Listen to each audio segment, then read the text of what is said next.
Baxil haqida bir qissa keltiriladi. Bir kishi baxil edi, o'g'li ham otasiga o'xshab xasis, ziqna edi. Bir kuni ularning uyiga mehmon kelib qoluvdi.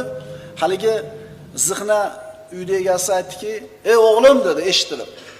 "Qalbimga hurmatli bo'lgan bir kishi mehmon bo'lib keldi. Borib yaxshi go'sht olib kelgan, bir dirhamda olib" deb chiqarib yubordi.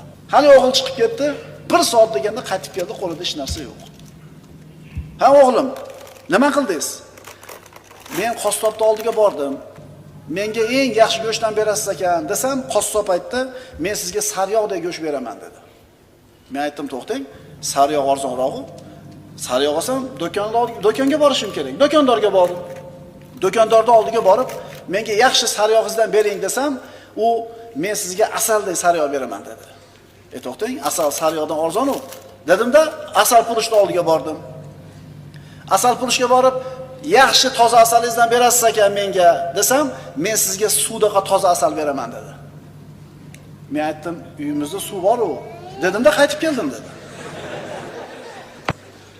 Ota aytdi, "Yaxshi ish qilsiz o'g'lim, faqat bir ishingiz chola bo'pti." "Nimasi chola bo'pti?" "Shu kavshingizni yudatib bosib kelganingiz chatoq bo'ldi-da" dedi. "Dadajon, qarang, mehmonni kavshini kiyib borib keldim" dedi.